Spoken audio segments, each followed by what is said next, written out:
Good morning, Marci. January 2nd. Holy smokes. We have just kicked off a new year. What a lovely time Yes.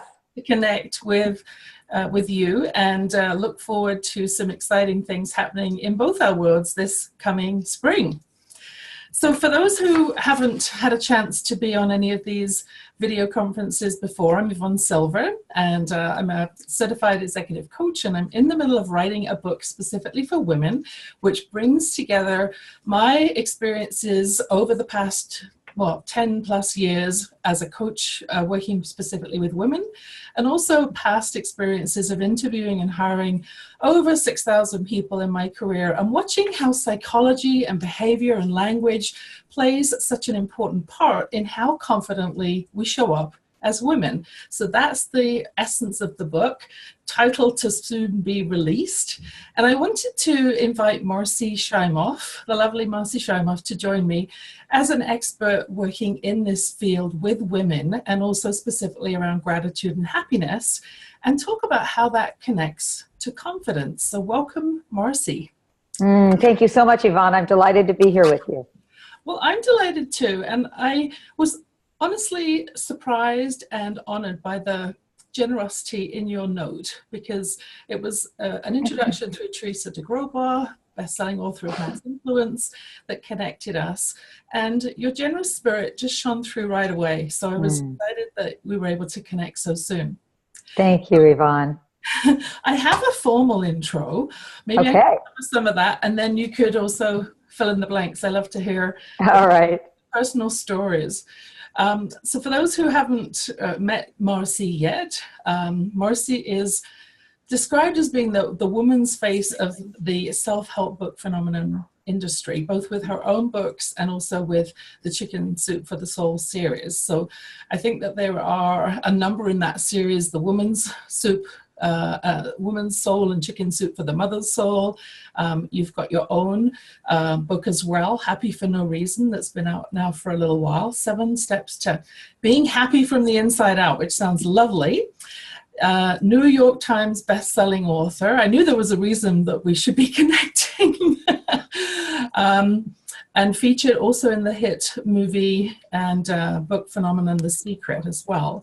So that's all following your MBA from UCLA, stress management consulting experiences, and now being a speaker working with Fortune 500 companies and transformational leadership sessions. So I'm excited that you're able to join me. What else do we not know about you yet that connects to women and confidence that you'd like to share? Oh, well, first of all, I appreciate all of that, and I feel very fortunate that I've had an extraordinary opportunity over my career to get to work with women. I primarily work with women. Most recently, I co-lead a program called Your Year of Miracles with my business partner, Deborah Poneman, and we work with thousands of women all over the world. And what we've really found, what my experience has been, is that, of course, women are fabulous, and women are just bring so much to whatever it is they put their attention on, whatever it is that they do. And what I've also seen is that women tend to have a harder time, I think, in many ways, because what they give to last is themselves. Yes. And for us to feel our most empowered, awake, alive, vibrant, happy self, we actually have to make ourselves a priority too. So that would be certainly one place that I would start in speaking about confidence and what is useful to women. So you tell me where you'd want to go with this, because I'll go wherever you want to go. Well, I think it's great that through these interviews, and I've done a few already, what I'm starting to see is patterns and confirmation of some of the content already in the book. I was just editing this morning a section on choice, and I know that very often women feel like they've got to put everyone else first. They don't always have a choice in things. And yet we always do have a choice if we are of the mindset that we cannot come to the table unless we are filled up, much like the airline advertisement for safety. You know, put your own life, put your own seatbelt on first before helping others. If we're completely stressed out and low energy, we're not going to be able to bring anything forward for other people. So we do always have a choice, and keeping that front and center and recognizing that is a key piece. So I'm intrigued if there are maybe one or two particular words that you've seen that elevate women's confidence, and also maybe what it is that deflates women's confidence. Yeah, great question. So, you know, I think that the place I would start would be with honoring our own inner voice. I think that we have, and I actually point to my heart on that, not my head. I think the heart is the seat of the soul, and that's where the inner voice really resides. Yes. And I think that we very often have approached things not, you know, partially our training from the level of what we should be doing. You know, what is it that I need to do? What should I do? And the greatest wisdom there is what's my soul calling me to do? Right. And so I would say one of the shifts that I would recommend for all of us, and you know, is to shift into a soul-centered life. Right. What is it that your heart and soul are calling to you? We speak, I often speak, I know this will be showing to people later on in the year, but I often speak at the very beginning of the year about how we set New Year's resolutions. And many people set them from what I call ego-based intentions. Yeah. You know, I want this to happen because I think that it will make me happier. And what I suggest is that we switch to soul-based intentions. What is it that your soul is calling forth from you right now? And very simple shifts can make a very big difference. So some people might have an intention to make, 50% more money, let's say. What I would say is, what's your soul calling for you? Right. Perhaps your soul is calling for you to have greater abundance so that you can do the work in the world that you're called to do. The way we word our intentions makes a big difference. So rather than, I want to make 50% more money, how about I have the abundance in life to be doing the work as a speaker or as a author or as a whatever it is, veterinarian, that I'm called in this world to do. And the way we know that we're coming from our soul rather than from our ego is that we feel more expanded rather than contracted. So really listen to what is your heart and soul's voice, and it will make you feel expanded. You know it's that voice because it will make you feel expanded. That doesn't mean that it's not hard. You still it may be a very hard and scary thing to do, but if your soul is calling you to do it, overall it will help you feel expanded. Yeah. So that's one place to start. Yeah, I love that you're sharing that. You can probably see on the wall behind me, I have some Reiki training. Yes. I stepped into that movement from being a striver to being more energetically resonant and authentically showing up and doing the work that I feel compelled to do.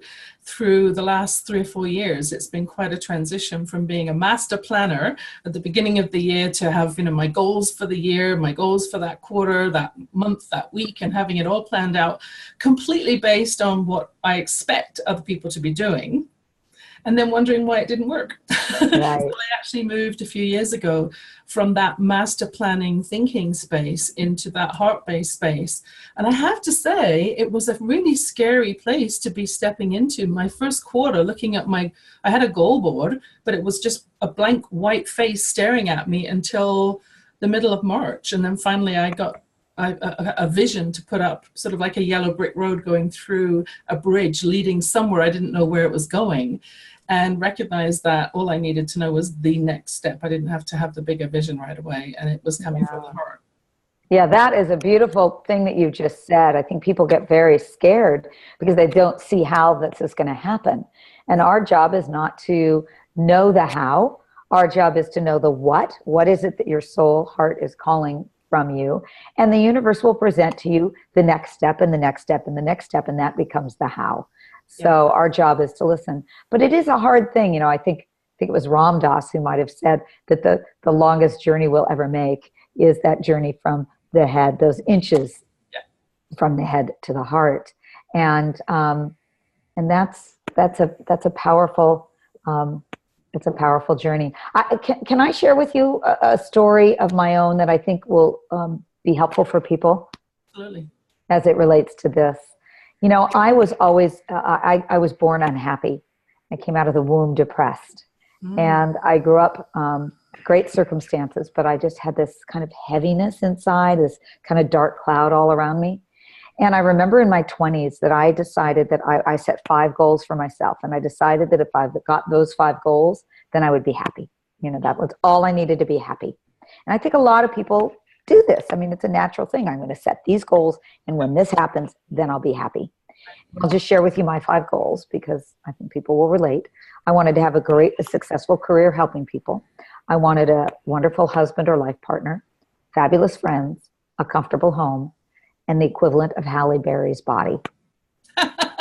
Love the last one. Yeah. Now I got 4 out of the 5. I didn't get Halle Berry's body, but I have a healthy body. And I really worked hard to have all those things line up in my life. Yeah. And I had a turning point moment, Yvonne. It was in June of 1998.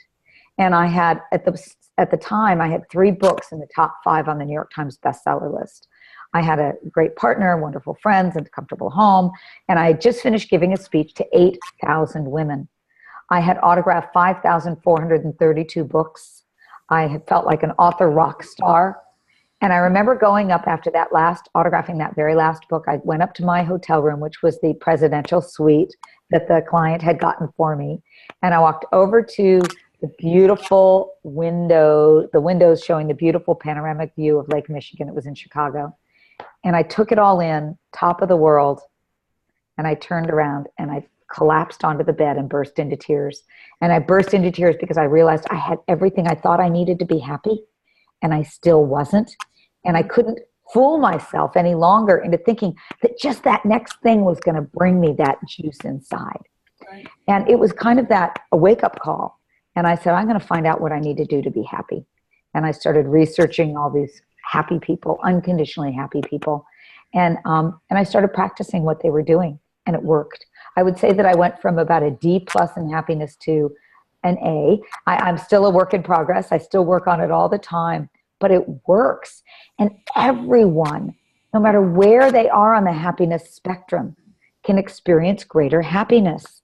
So my kind of bottom line to all of this is that I believe we have it backwards in our society. We think that these successes are going to make us happy. It's the other way around. The happier we are, the greater success we have. Right. And that's really, if I were to say one thing to anybody about more confidence, more success, I would say work on raising what science calls your happiness set point. Yeah. It's a scientifically determined thing. You can raise your set point. So that's a key piece. I remember seeing that. That's part of your book as well, yes. About that thermostat. And also in some of Harv Eker's work, he talks about the money mind. The money set point. He talks about money set point. Yeah, and raising your thermostat. And I think it's so important as well.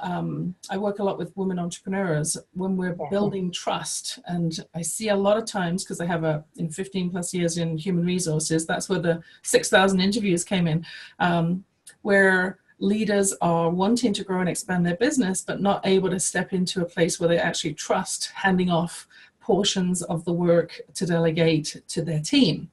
And so, they say, well, they don't trust me. Well, do you trust yourself? Because, it's an inside job, right? If you don't have the trust first and demonstrate that and resonate that you trust them implicitly, you're not going to get the best work from them. Right. Well, and of course you have to hire the right people for the right positions. But if you have in fact done that, then you trust them with the right training and all of that, the right support, trusting them to be able to let go. I mean, we so often think, oh, nobody can do it better than I can do it. I have to do it all myself. Oh, well, that is such a trap. You'll never get ahead. We'll never get ahead anywhere. It's a team. Life is a team game. It's a team event, this whole thing called life. And so is business. Yeah. And I think one of the most important things I've discovered in business is just making sure that the right people are around you. You know, we really are affected by the people around us. And then, as you said, by trusting people and letting go, being able to truly let go. You know, something else you said, though, reminded me of a statistic I recently heard.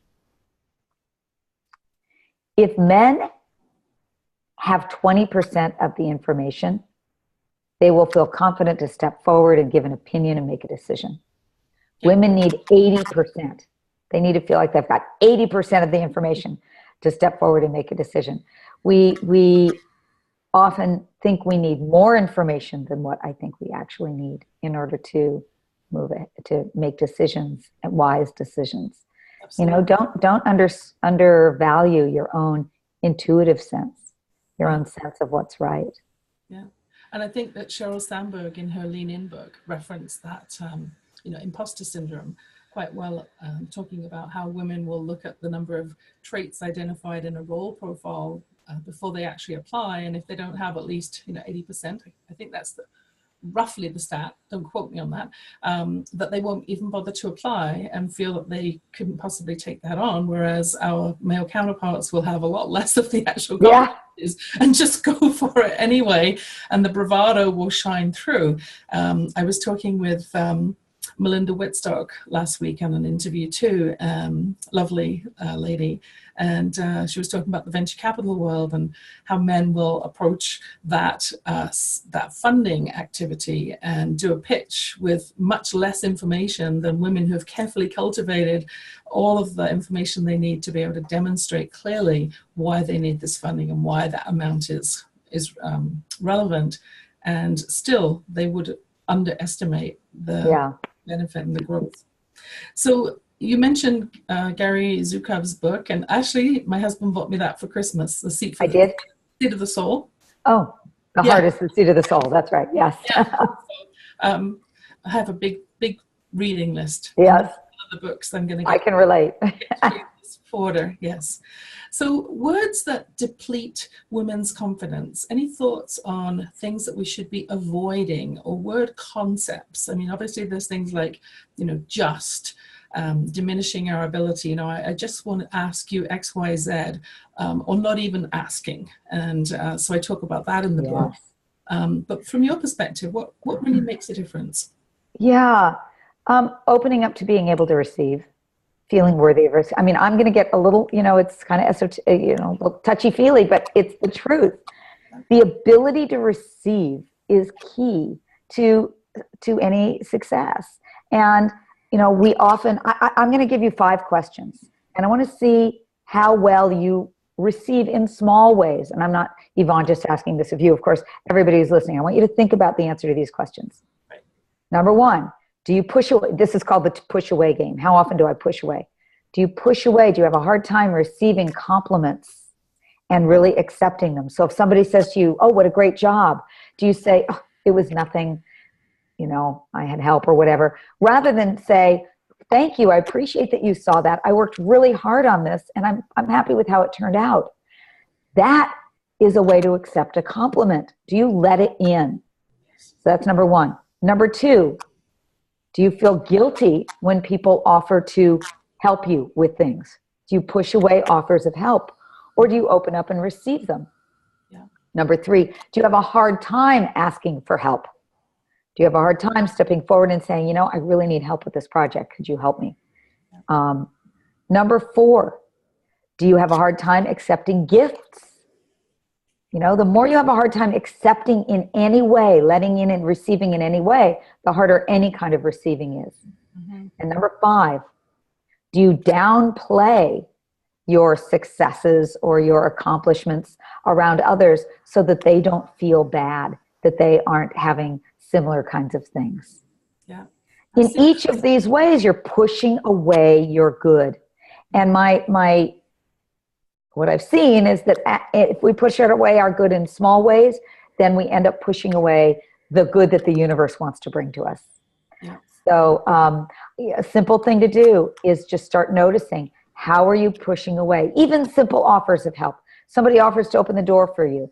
Do you turn that away, or do you let them open the door for you? You know, men or women, doesn't matter. just what are the ways that you're resisting letting in help? And when you do resist it, notice it, take a deep breath and ask, what could I do to be open to receiving more right now? Right. And just let it in, and then appreciate what it is you are receiving. Yeah.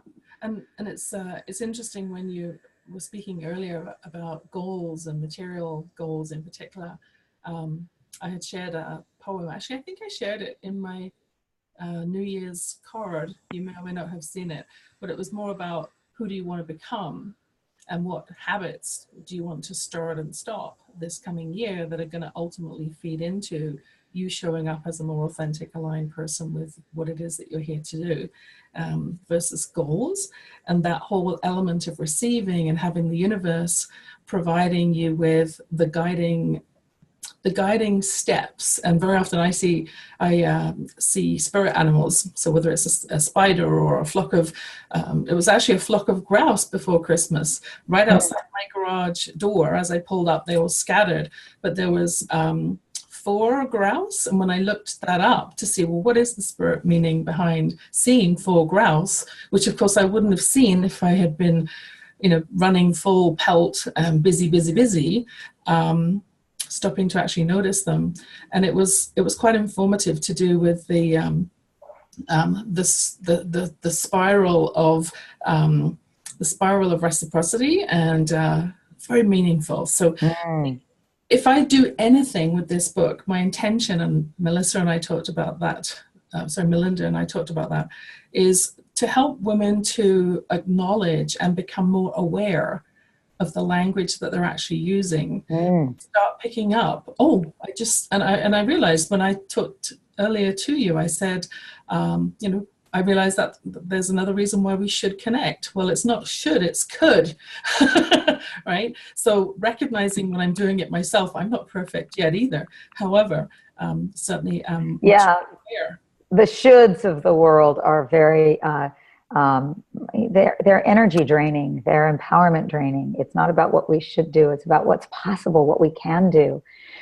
The other thing in terms of our words, it's really what I find so often, there's the old saying, what we put our attention on grows stronger in our life. And very often we are busy focusing on what we didn't get done, what our weaknesses are, what's not happening for us. And it's not the right place to put our attention.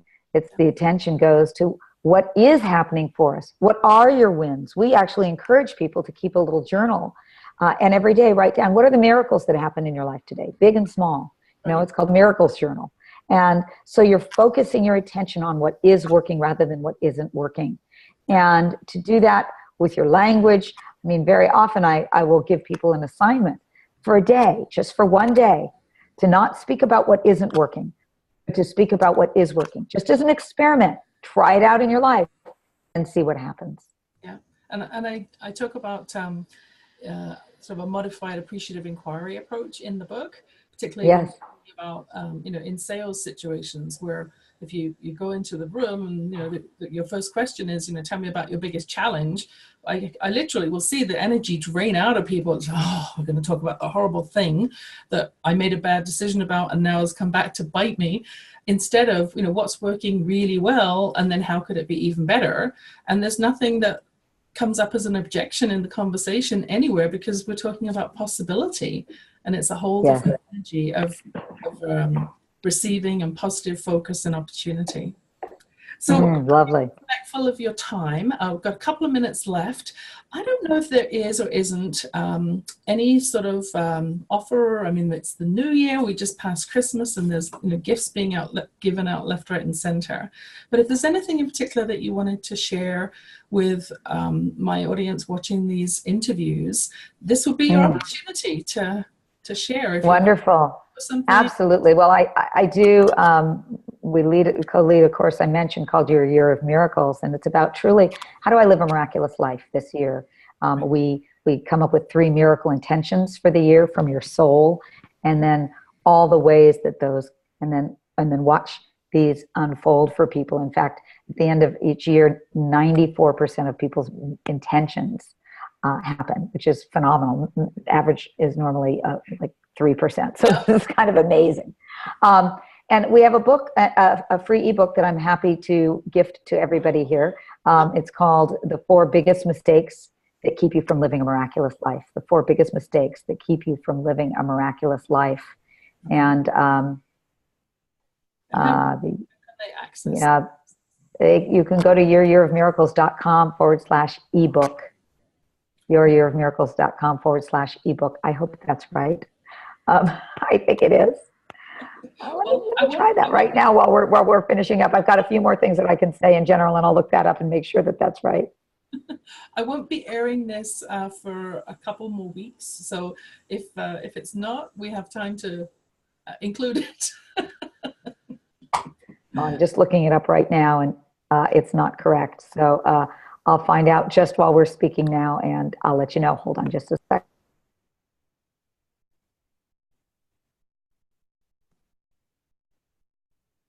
I'll get that for you in a second. That's lovely. Your generosity, Marci, is really appreciated. And I do want to take this last few minutes to thank you for sharing some of your wisdom, sharing some of your insight. And we're both doing work specifically for women. And I think that, sometimes one small nugget is the one that makes such a difference and lands with somebody right now. And particularly at this time of year where there is so much focus on what can I shift? How can I have a better year than I did last year? That the minds are ripe to be spreading seeds of shift and change. And the smaller it is, the easier it is. But sometimes that can be just the most impactful element that we need right now. So I'm hoping that the book launch will unfold smoothly. This is my first book as opposed to your many. Congratulations. That is an enormous feat to get a book done. I understand what's involved in that, and I give you such kudos and congratulations for that. It's huge. Thank you. Well, I'll keep you posted on the unfolding and the book launch. And these interviews are obviously a small part of that. So with your permission, I would like to air this interview if that works for you. I also have a couple of things maybe that I can incorporate on the edits piece now, that I could maybe include a quote or two from our interview if that is with your permission. Yes, absolutely. Absolutely. And by the way, I have the URL for the ebook. Okay. The proper URL for the ebook is youryearofmiracles.com/2018/ebook, and no hyphen there. So youryearofmiracles.com/2018/ebook. Lovely. Well, I do appreciate your time. Thank you so much for sharing some Well, thank you. I have one thing I'd love to close with for everybody, if that's okay. Lovely. Okay. As I spoke of earlier, I think that one of the biggest things for women is that feeling of worthiness, of self-love, of letting in, of being able to receive, because we often think it's selfish. It's selfish to just receive. We should just be giving. And my experience is, my belief is that it's the least selfish thing that we can do in the world. I know anybody who's listening to this wants to contribute to a better world. And I believe that the way we do that is by loving ourselves the most, by feeling worthy, by letting in, by receiving. And so I leave you with a Chinese proverb that sums up that philosophy. It goes like this: when there is light in the soul, there will be beauty in the person. When there is beauty in the person, there will be harmony in the house. When there is harmony in the house, there will be order in the nation. And when there is order in the nation, there will be peace in this world. And my prayer and my wish for every one of us is that we know that light in our own souls.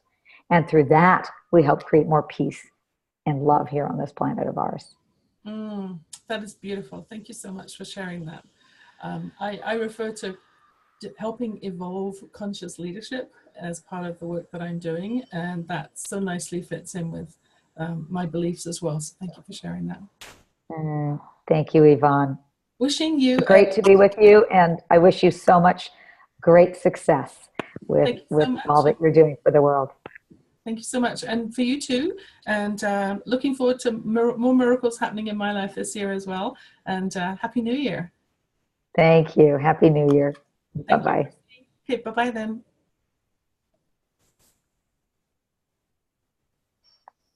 So just stopping the recording there and ending the meeting.